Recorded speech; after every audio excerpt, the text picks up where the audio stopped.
Welcome, everyone, to the second episode of the PopHeadz Podcast with your host, Eric, aka Ghostwriter. In this episode, it is a two-parter. In the first part, I have a short conversation with the original creator of PopHeadz and one of the artists on our team, Daniel Chang. And in it, we talk about how he got into NFTs, his experience, and kind of the friction that still exists between the art community and NFTs in general. In the second part, we're going to be talking about bear markets. At the time of this recording, June 12th, 2022, we are currently experiencing a fairly hard bear market. Not just in crypto, but in the general world and macro economy as well. I'm going to talk a little bit about my own personal experience in going through the last crypto bear market in 2017, 2018. I share a little bit more about my own experience as well. In the meantime, I hope you enjoy this conversation with Daniel. Hey everybody, welcome to a interview with one of the artist founders of PopHeadz. This is Daniel Chang. Daniel, could you give a quick intro about yourself and kind of your experience as an artist, your career as it's been so far, and just anything else you want to share? Yeah, sure. Wow, this is like super awkward. But Hi everyone. So my name is Daniel. I'm a designer and an illustrator. I currently work at the animation industry. I've pretty much just worked as a freelance artist. And I've just been working as a prop designer, also as a character designer on the side as well. So yeah, I actually graduated from an art designing school called College for Creative Studies with an entertainment arts BFA degree, and then yeah, that's pretty much about me. Should I also talk about like my job? Yeah. Go right ahead. I'm sure like I've had people ask me about like, well, what's Daniel's experience? I'm sure that they would love to know. Oh, okay. Okay, cool. So I mean, I guess like I've just been working as a freelance artist right after I graduated from college in the year of 2020. It was pretty tough actually because that's when COVID hit for the first time in Michigan, and it was really hard for me to find a job, but I was still able to stay afloat somehow by just doing a lot of other freelance work and did some internships at like motion graphic studios and did some quick little projects here and there. And then afterwards, around like the year of I think it was like fall 2021, I got offered to work at Netflix Animation Studios as a prop designer, and I worked there for close to a year actually. I first started as a trainee, design trainee for an animated show, but unfortunately, the show had to get shut down because Netflix was running out of money. So I was super depressed. I was super sad about it because there was a lot of passion and love that was poured into the show, and and also it was just like my first industry job, so I was really bummed out about it.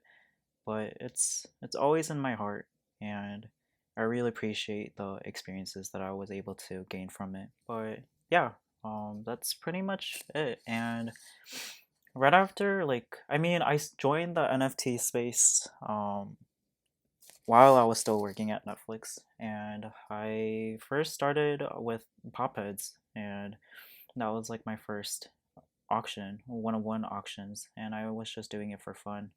But I eventually turned into a huge brand expansion. So yeah.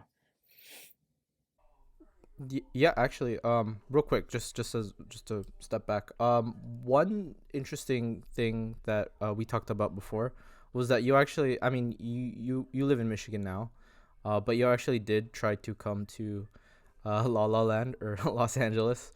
Uh, but, Do you want to talk about that? Or oh my God. So like I mean, I so when I was a junior in college, I wanted to move to LA for a very long time, but it was there was a lot of barriers. I think the main barrier was the financial part, but also the fact that I had to take care of my family. I wasn't really in a position to move out or go anywhere else. So, and also I had some personal obligations that I had to take care of. So it was a very vague position for me.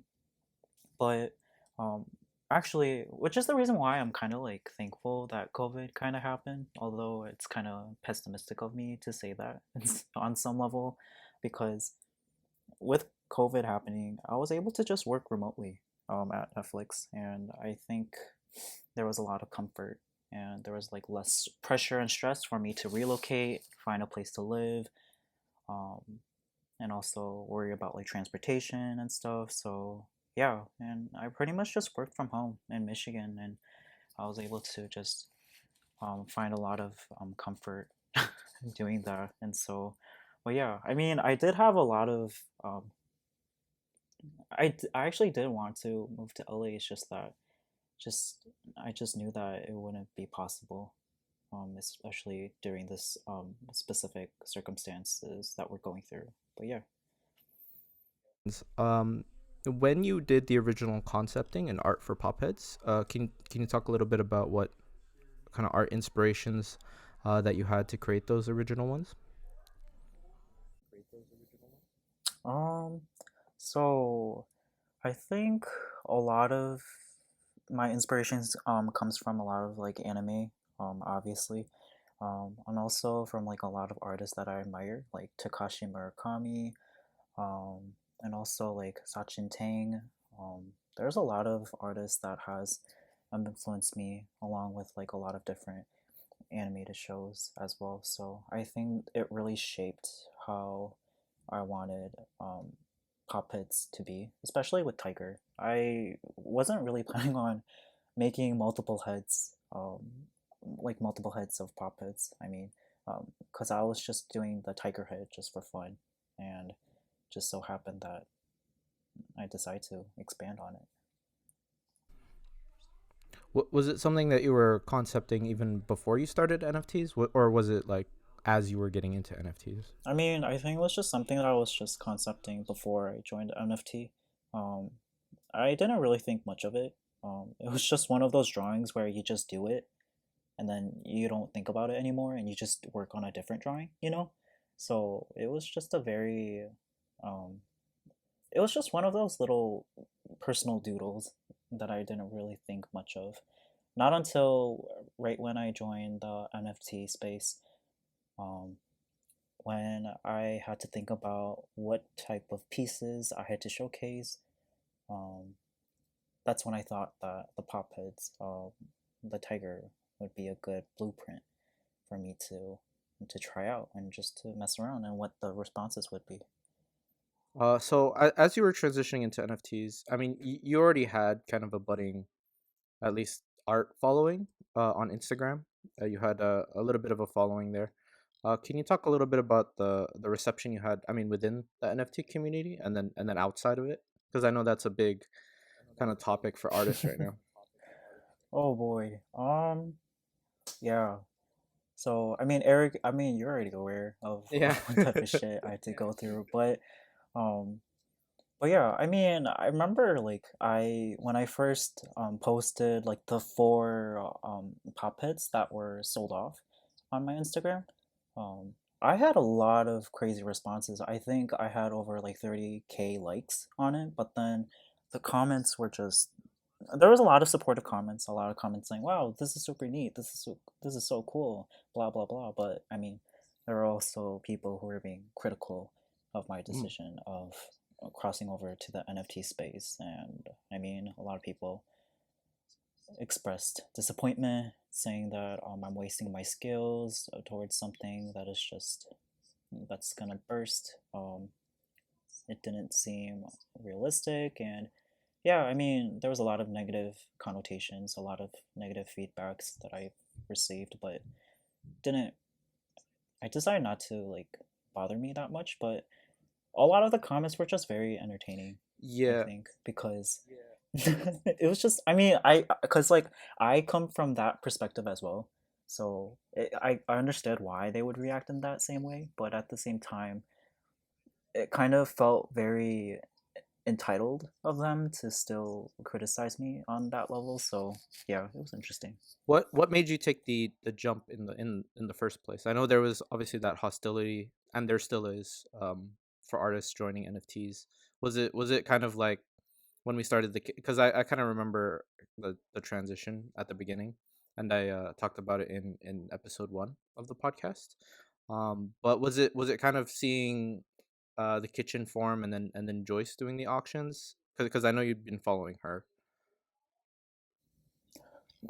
Okay, so the funny thing is that Joyce was also pretty low key about it on Instagram, so I wasn't even aware that she was doing these type of auctions like in the Solana space or even at the in the Ethereum space. So we weren't really like that connected. I just knew her works and I just knew her as an artist on Instagram. But I was already aware of like the whole NFT hype train, but it I didn't quite um feel like I needed to join. I think that was when the Ethereum NFT space was expanding a lot. Mm-mm. Because that's when I heard a lot of those things last year, but I didn't quite bother to join.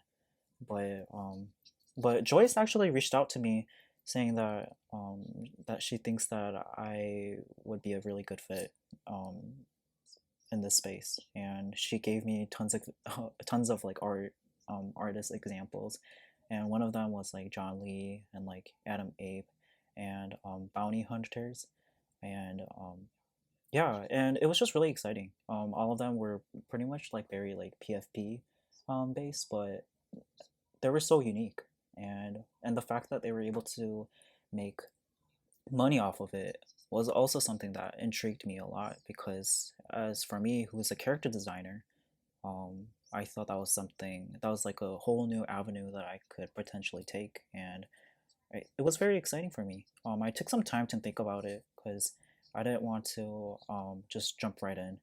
I told Joyce that I would take a few days to just think about and just try to like research a bit more. But then a few days later, I reached out to her and she gave me all of the help that she could provide for me to smoothly join. And yeah, and that's how um, I was able to get introduced to the Solana NFT space, and I eventually joined the Kitchen Discord as well. It's actually kind of crazy to me how much networking Joyce does in the background. She seems super low key, but there was a period of time where I feel like she onboarded like 10 to 20 people, like artists, to start looking into NFTs. I will probably ask her about Yeah. it when I get her on the podcast. Oh my god, you definitely should. Like she's like the underground She boss, is. and she just kind of She's the like secret the gathers secret boss. everyone. Yeah. Meanwhile, you see her and she's just there's like this just critter and tomatoes, and you don't know how to react. Mm. Exactly. Yeah. Do you have any advice for artists kind of starting out in the NFT space, and also kind of how to um, dealing with the negative feedback, or kind of separating it, if that's possible? Because I know at the beginning you kind of kept NFT separate between your Twitter and Instagram, and that kind of helped a little bit. Mm. Yeah. So answering your question about what are some advice I would offer to artists, um honestly, like you guys should just do whatever the fuck you want. Like don't stress about what other people think. Cuz I've been like that. I've Because I had such a huge audience, I think I had a lot of pressure to act in a certain way.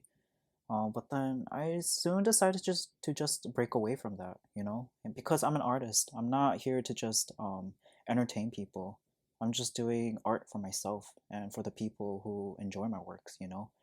And yeah, I feel like you should just be yourself and just keep doing what you love doing, you know? And I feel like you shouldn't have set standards or expectations for yourself, especially in this space. I feel like there's a lot of people who have standards of like, oh, I need to earn this much money, I need to make this much profit from the sales that I make, you know? And I totally get that. I totally get that pressure, just so that you can feel stand out, so you could stand out from the crowd. But I feel like that will be the biggest downfall, in my opinion. I think the best way to enjoy this space is to just enjoy the ride, you know? You never know where it will take you. Just like how I was just doing pop-ups just for fun. I was not expecting anything. I just wanted to see how it would go, and but it just eventually exploded somehow, and I had a lot of support, and I had a lot of people expressing a lot of love towards the craft that I do. And I think that's like the main thing that I prioritize the most, rather than the monetary value of it. And so, yeah, just keep doing what you love doing, and don't hold back. Don't look back. Just, just keep going. Awesome. I don't think there's anything else to add after that. Oh, okay. after that after that monologue. Yeah, I mean, if you're an artist looking to get into NFTs, obviously there's still a lot of uh, what's the word I'm looking for? Antagonism toward NFTs from traditional Web 2 people and traditional artists. Right. I would say the only real argument that they have is obviously the environmental impact. But I would look into something called clean NFTs. Essentially, the whole environmental impact issue is related to proof of work as a consensus mechanism, because you're using a lot of energy to create new blocks. But if you're on Solana or Tezos, it does not consume the energy of a volcano to do these things. It's like doing Google searches.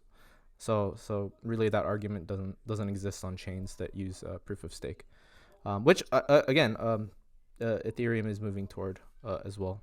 Yeah. So Can I yeah, just also just yeah, go ahead. Yeah, can I also, I'm gonna just add on to that real quick, because um I remember your last question was like how, what was your other question? Was It it was like, kind of like, if you are an NFT artist, or if you're an artist just trying to dabble, do you kind of separate it out? Do you make a different? I know some artists make a complete new pseudonym, for example, and then they do NFTs using their pseudonym. I know you kept Twitter and Instagram kind of separate at the beginning. right? Just like, do you have any advice for people that kind of want to keep a foot in the traditional Web 2 and art space, and then but dabble their toes into NFTs and Web 3? Hmm. I mean, I literally just joined the space like 3 months ago, so I'm still trying to understand how this space works, especially with how it's gonna integrate with Twitter and with Instagram. Because I remember seeing an announcement that they're also going to expand the NFT ecosystem and like the networking opportunities over to Instagram as well, and not just Twitter. So I feel like there's definitely some promising aspect to that. Um, it's kind of a bit early for me to say, but based on my experience, I personally like to keep my Twitter content and my Instagram content separate, because there is definitely a different audience and different community Mm, yep. that I currently have. Especially for Instagram, I feel like Instagram is definitely very professional. I feel like it's very formal with the type of works and the type of engagement and interactions that you get from other people.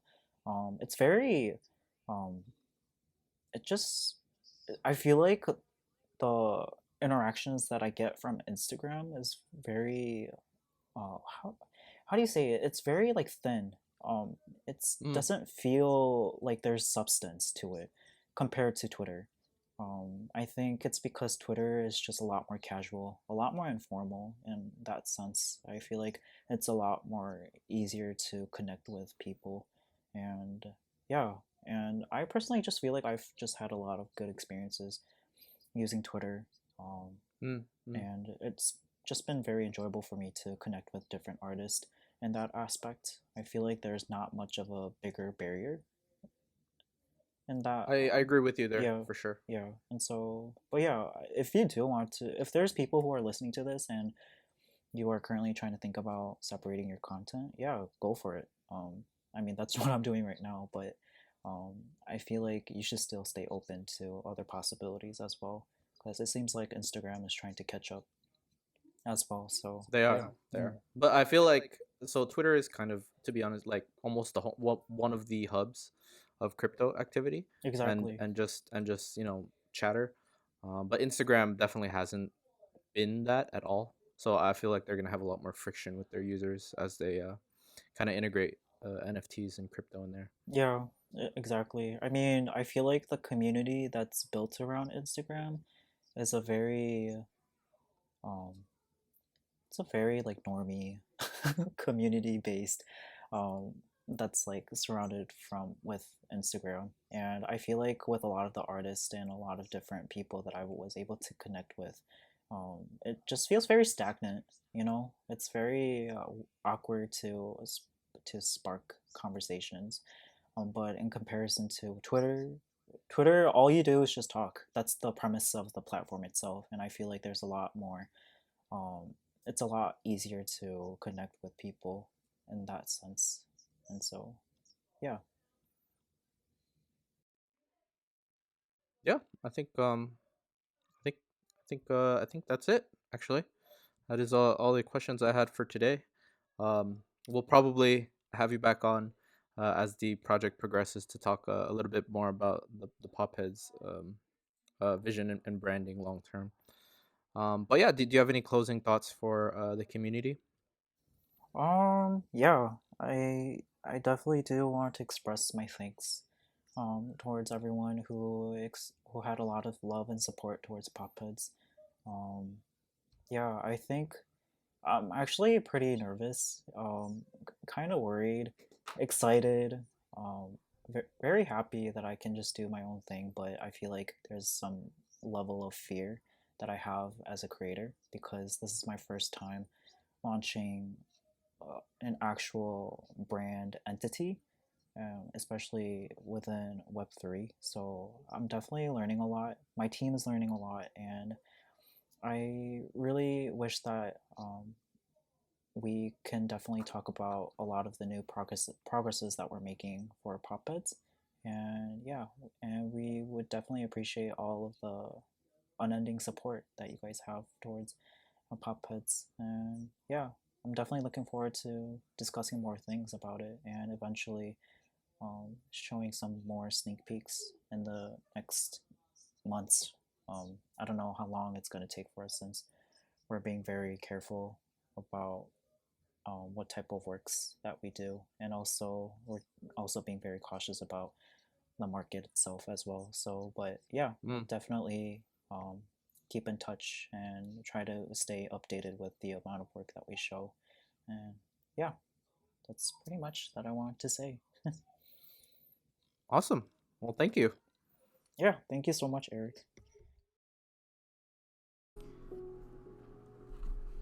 I hope you enjoyed that conversation with Daniel. I hope to have him again on the podcast to talk more about the project as we continue to evolve here. Now, shifting gears, I want to talk about bear markets. There's no easy way to say this, but we're in one right now. And I'm starting to really see quote unquote blood on the streets. Now, maybe you're wondering what to do now. Do I buy the dip? Do I hold? Do I sell everything? The answer, frankly, is simply survive. In any way, shape, or form that is for you. Survive. I'm going to share a story about myself, and I hope it can really hit home about the importance of just surviving and not getting washed out. On the PopHeads team, You may know me as the marketing, comms, project management, and collabs guy, but my background is actually technical. I graduated with a software engineering degree and have mostly worked in financial domains for the greater part of my career. Back in 2017-ish timeframe, I was working at Accenture as a technology consultant, and Bitcoin had that astronomical run up to 20K. At the time, I frankly didn't care because I was researching Ethereum instead and smart contracts. Something truly clicked in my head that decentralized finance and smart contracts were going to be big, and I thought I might like to work in that field. So what did I do? I ate the hopium pill and I quit my job and poured it over a lot of my liquid into ETH. You can already tell what's going to happen. Anyways, while unemployed, I signed up for the Consensus Developer Academy Bootcamp program, whatever it's called. And I consume as much knowledge as I can about smart contract development so I can get a job in Web3. I read every article, I go through all the tutorials, and I participate in every hackathon that I can. Meanwhile, the crypto market is booming with ICO after ICO, and fragility starts to appear. But I simply put blinders on because I know it's the future, and who cares as long as I get to help build it, right? If you don't know, Consensus is the company that created MetaMask. In fact, they have several other successful startups or projects like Infura or Truffle. See, but the thing is, right, back in 2017 and 2018, these projects were called spokes. And Consensus spokes, there were about 100 of them. I know because I got to see the full list of them as they were potential employment options for me. I finished the Consensus Developer program and was in talks to get hired, but the fragility that was in the market started to become truly big fractures, and daily you'd see negative 10-20% drops. Meanwhile, I was just, hodling and hoping to get employed. Out of all those projects, almost all of them never saw the light of day again during that bear market. Projects like Cowrie or Solarius, if anyone remembers that project. In fact, I think I should talk a little bit about Solarius for a little bit. In my humble opinion, Solarius is the OG Star Atlas. It was a fictional sci-fi universe that had lore that was essentially built for storytelling, metaverse, and NFTs. It is the project that truly inspired me to look into NFTs more. At the time, the biggest NFT project was actually CryptoKitties. Axie Infinity had just started beta, and OpenSea just started as well. And we're a very small website. And while most people focused mostly on the ERC20 standard and ICOs, I fell in love with ERC 721 and NFTs. As part of the Consensus Developer Bootcamp, you needed to complete an actual project. You needed to code something. And the thing I chose to code up was an NFT project. I still have the code on GitHub to prove it, but essentially it was basketball teams as NFTs. I figured if player contracts were tokens, you could trade them the same way you trade actual player contracts in the NBA. And DAOs could run governance for teams with their votes being weighed by some governance token. I think it's still a great idea. But anyways, back to the story. The bear market hits, and all of crypto goes down 90%. And the recruitment team ghosts me. Safe to say, I probably wasn't going to find a job there or anywhere in Web3 at the time. So what happened after that? I did what I had to do to survive. I had to sell all of my ETH at the lows and tapped into my savings, including my 401k, to pay rent until I found another job several months later, where I still work to this day, actually, at a mutual fund company that manages over $2 trillion in assets. It took me years to build back up, and not just my savings, but my confidence. Humbled is a word that can be used to describe my mental state after all of that. I had to step away from crypto for my own mental health. And as you know, between 2018 to 2021, the market rebounded, NFTs boomed, and the summer of last year was the peak of optimism and hype for all of this. It was a reward for those that survived and didn't get washed out. I survived, but I got washed out hard.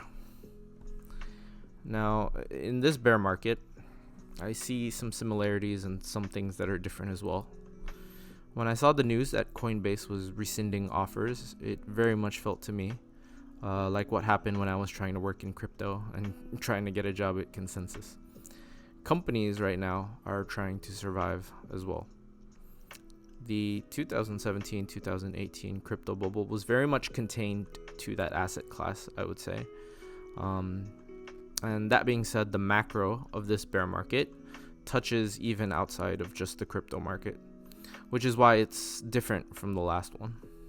There are macro influences like inflation, rising interest rates, supply chain issues, and war even, that weren't things you had to think about in the last bear market. I don't know how all of this ends, but I can give advice because this time I am surviving and I am not getting washed out ever again. Number one, at this time I would not recommend losing or quitting your job. You kind of need that income and flexibility because we don't know how long this will last. And number two, just ensure you have savings in case you do lose your job. That way you don't have to sell at lows like I did. If I had kept my Ethereum bag safe and didn't have to sell or touch it, I would probably be an ETH maxi at this point. and much happier. Yeah. And really, those are the only two things that I can safely recommend. Anything else is probably bad financial advice. In fact, yeah, don't listen to any advice other than just surviving.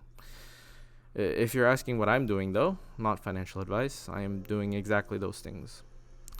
I don't have plans on quitting my job, and I have plenty of savings in case I do. I will be buying this dip, but I have liquidity that's been sitting on the sidelines because the last bear market taught me risk management. I've also allocated higher to my biweekly 401k paycheck contributions because public equity valuations look just as good. The last bear market taught me diversification as well. So whatever you have to do, survive and don't get washed out. The last bear market was a complete reset for me financially and mentally. And this time, I'm almost proud to say that I'll be building through the bear market, and I hope to see many of you on the other side of it as well. And that's it. That's the end of PopHeadz Podcast episode number 2. Thank you all for listening.